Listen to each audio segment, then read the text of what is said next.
നമസ്കാരം ഫ്രണ്ട്സ്, നമ്മൾ ഇന്ന് ചെയ്യാൻ പോകുന്നത് FG-30E ഫയർവാൾ Fortigate FG-30യിലെ കോൺഫിഗറേഷൻ ബാക്കപ്പ് എങ്ങനെയാണ് എടുക്കുന്നതെന്നുള്ള വീഡിയോ ആണ് നമ്മൾ ഇന്ന് ചെയ്യുന്നത്. ഓക്കെ, എന്നിട്ട് നമുക്ക് ഫസ്റ്റ് ലോഗിൻ ചെയ്യാം.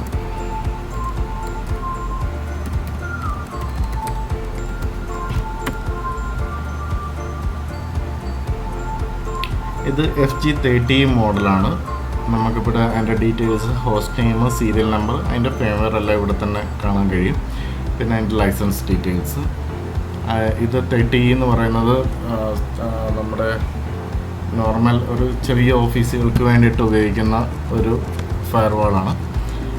ഓക്കെ, അതിൻ്റെ കോൺഫിഗറേഷൻ ഡീറ്റെയിൽസ്, നമുക്ക് കോൺഫിഗറേഷൻ എങ്ങനെയാണ് അതിൻ്റെ ബാക്കപ്പ് എടുക്കുന്നത്, എങ്ങനെയാണ് അത് റീസ്റ്റോർ ചെയ്യുന്നതെന്ന് നോക്കാം.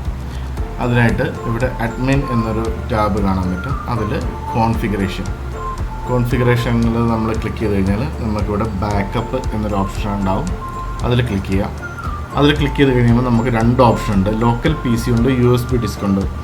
ലോക്കൽ PC എന്ന് വെച്ച് കഴിഞ്ഞാൽ നമ്മൾ ഏത് സിസ്റ്റത്തിൽ നിന്നാണോ ബ്രൗസ് ചെയ്ത് ഈ ഫയർവാൾ ആക്സസ് ചെയ്തിരിക്കുന്നത് ആ സിസ്റ്റത്തിലോട്ട് തന്നെ നമുക്ക് ഡൗൺലോഡ് ചെയ്യാൻ പറ്റും. അതേപോലെ വേറൊരു ഓപ്ഷനാണ് USB ഡിസ്ക്. USB ഡിസ്ക് എന്ന് വെച്ചാൽ നമ്മൾ ഡയറക്റ്റ് USB ഫയർവാളിൽ കണക്ട് ചെയ്തോട്ട് അതിലോട്ടും നമുക്ക് ഡൗൺലോഡ് ചെയ്യാവുന്നതാണ് ഈ കോൺഫിഗറേഷൻ ബാക്കപ്പ്. ഓക്കെ, നമ്മളിപ്പോൾ ലോക്കൽ PCയിലോട്ടാണ് ഡൗൺലോഡ് ചെയ്യുന്നത്. നമ്മളിപ്പോൾ അതിനകത്ത് വേറൊരു ഓപ്ഷൻ എന്ന് വെച്ചാൽ എൻക്രിപ്ഷനാണ്. എൻക്രിപ്റ്റ് ചെയ്തുകൊണ്ട് തന്നെ ഫയൽ എൻക്രിപ്റ്റഡ് ആയിട്ട് നമുക്ക് ഡൗൺലോഡ് ആവും.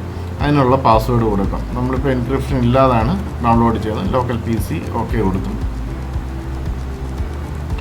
ഓക്കെ, ഇതിപ്പോൾ ഇവിടെ ഡൗൺലോഡ് ആയിട്ടുണ്ട്. നമുക്കിനി അതിൻ്റെ ഫയൽ ഇതാണ് നമ്മളുടെ കോൺഫിഗറേഷൻ ഫയൽ. ഇത് നമുക്ക് കോപ്പി ചെയ്ത് നമുക്ക് സൂക്ഷിക്കാവുന്നതാണ്.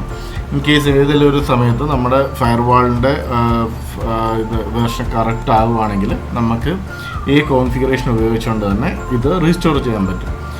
അത് റീസ്റ്റോർ ചെയ്യുന്നതിന് വേണ്ടിയിട്ട് അതേ ഓപ്ഷൻ തന്നെ അഡ്മിനിൽ കോൺഫിഗറേഷൻ റീസ്റ്റോർ. ഈ റീസ്റ്റോറിൽ നമ്മൾ ഇവിടെ അപ്ലോഡ് എന്ന് പറഞ്ഞൊരു ടാബുണ്ട്. അതിൽ ക്ലിക്ക് ചെയ്ത് കഴിഞ്ഞാൽ നമ്മൾ എവിടെയാണോ നമ്മുടെ കോൺഫിഗറേഷൻ ഫയലുള്ളത് അവിടെ നിന്ന് നമുക്ക് ബ്രൗസ് ചെയ്ത് നമുക്ക് സെലക്ട് ചെയ്ത് കൊടുക്കാവുന്നതാണ്.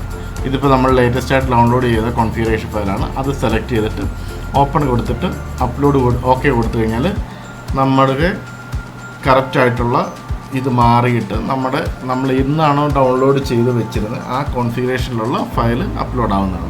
അങ്ങനെ നമുക്ക് ഒരു ഇതിൻ്റെ സോഫ്റ്റ്വെയർ ഇഷ്യൂസൊക്കെ നമുക്ക് സോൾവ് ചെയ്യാൻ പറ്റും.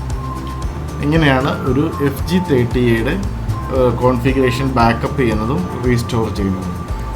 ഈ വീഡിയോ നിങ്ങൾക്ക് ഇഷ്ടമായി എന്ന് ഞാൻ വിശ്വസിക്കുന്നു. ഇഷ്ടമായെങ്കിൽ ലൈക്ക് ചെയ്യുക, ഷെയർ ചെയ്യുക. അതോടൊപ്പം തന്നെ സബ്സ്ക്രൈബ് ചെയ്യാനും മറക്കല്ല.